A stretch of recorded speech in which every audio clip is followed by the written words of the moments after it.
I'm leaving Nos Marina, heading down the River Dart, passing Dartmouth, and heading back out to the west. I have a short 30-some mile trip to Plymouth, and the reason I've chosen to go to Plymouth is twofold.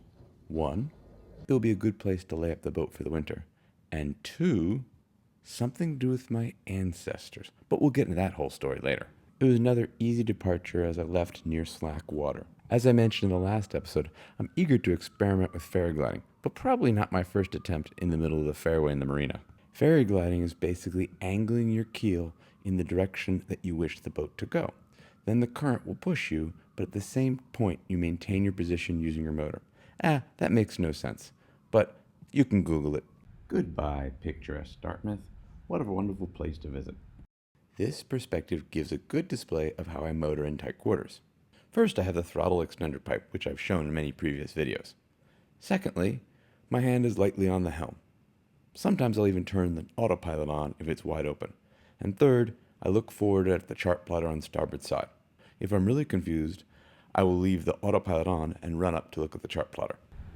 It's an early morning start, so the River Dart is not yet covered with all of the water traffic that we'll encounter later in the day. We're in neutral now because one of those darn chain ferries is cutting across the river. Yep, and they have precedence, so I have to wait my turn. Okay, he's far out of my way, I can proceed. You can see him slinking off to the right side of the screen. Time to turn on the autopilot so I can fold some lines and get the boat ready for sailing. As typical, one more adjustment of the autopilot before I'm comfortable to leave the helm.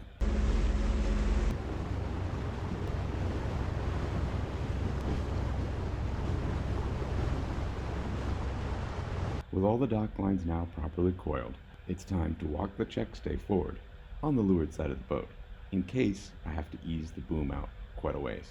Engine to neutral, autopilot off, and I'll steer it myself head to wind so I can begin raising the mainsail. I wonder if you can tell that the boat's turning on its pivot point. I can't.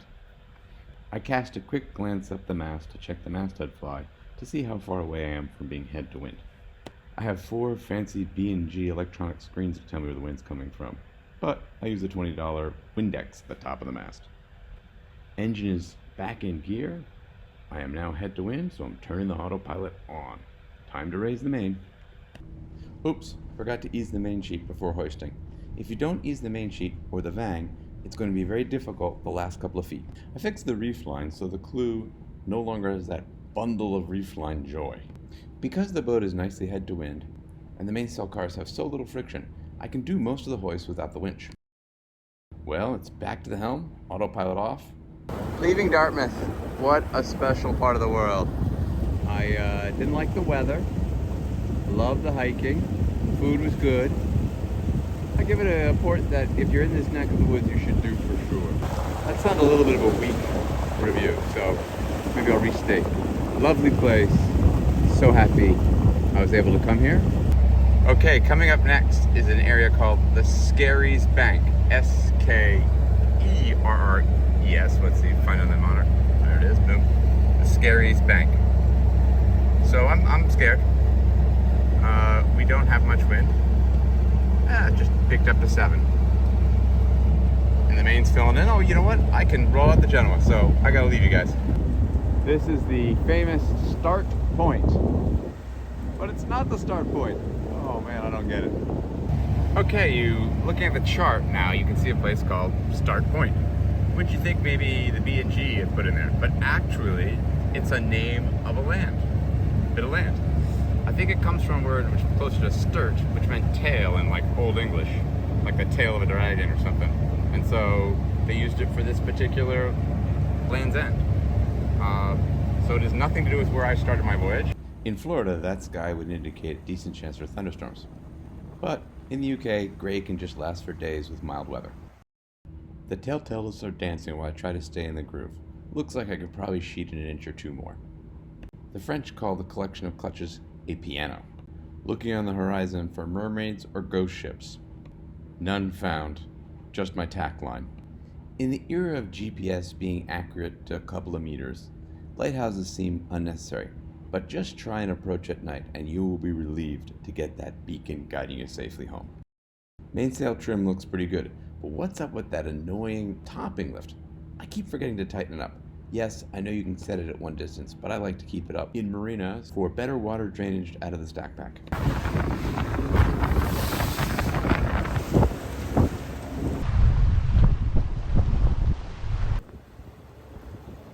I think the small boat close to shore is getting an advantage. They are out of the current while I am fighting the current, but they will have to sail additional miles since the coast curves in. I used to have a bit of disdain, or at least disinterest, in old wooden ships, but now I'm very fascinated with them, especially how their sails are trimmed. This boat has another 3 or 4 sails she could still hoist. Not the fastest trip today, but it's been relatively comfortable, and we're creeping closer to our goal of Plymouth. See if you can guess why I'm changing helms. I was sailing from the windward side, but now I've gone to leeward to steer. Well, the answer will appear from behind the jib. Yep, another sailboat. I could see the sailboat just fine when she was far away, but knew that the Jenna would block my view. I just wanted to steer better with a great view of the oncoming yacht. Now it's back to the windward side, and the boat, while I was changing sides, steers herself. The south coast of England is some of the best real estate. However, much of it is still very underdeveloped.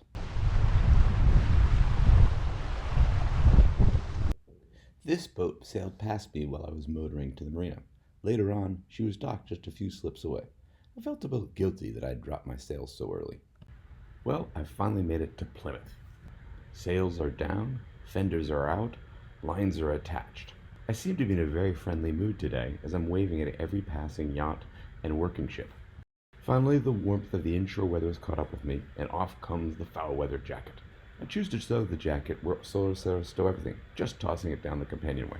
Now it's time to check that the portable VHF is on the marina frequency and the volume is turned up. The entrance to the marina is slightly confusing.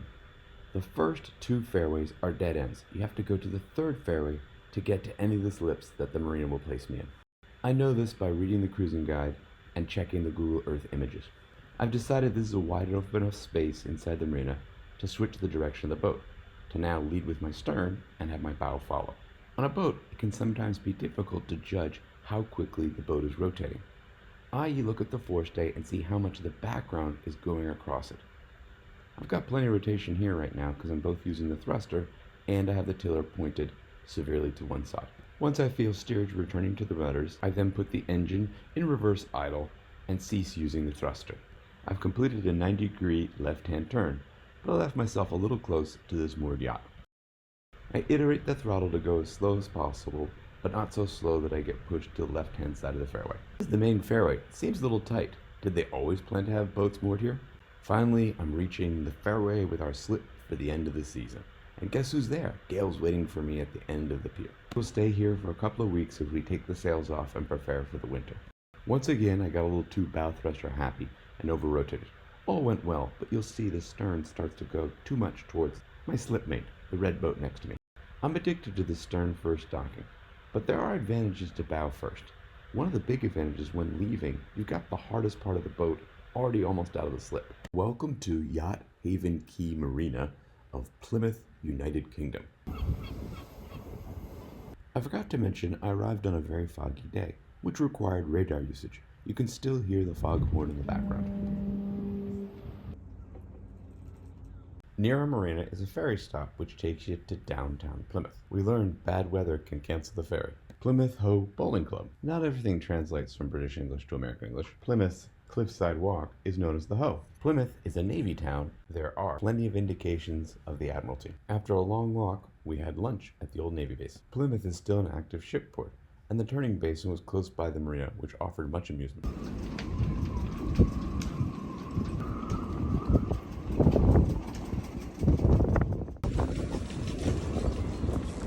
This line is great because it stops the boat. The weather forecast for the next 24 hours has gusts over 40 knots. Despite being around ahead, the large ocean swell will enter the marina, making being on board unbearable. So we have to create Plan B. To prepare, I've doubled up the dock lines and deployed every fender in the inventory. If we stay aboard, the groaning of the dock lines and the motion of the boat will be a very unfun day. So we've decided to spend the day in Plymouth at the movies, in the museum, The boat on the right's more of a classic boat, and she's quite wide abeam, so she only has to fender that area. I'm jealous. The museum occupied us for a couple of hours. Then it was off to the movie theater. Yes, I saw Barbie. In 1906, a marine biologist placed this bottle in the water off the coast of Plymouth. 109 years later, it arrived in Germany. We may have had bad luck with the weather this summer, but we've had great luck with fireworks. We arrived in Plymouth in time for its annual 2-day fireworks festival.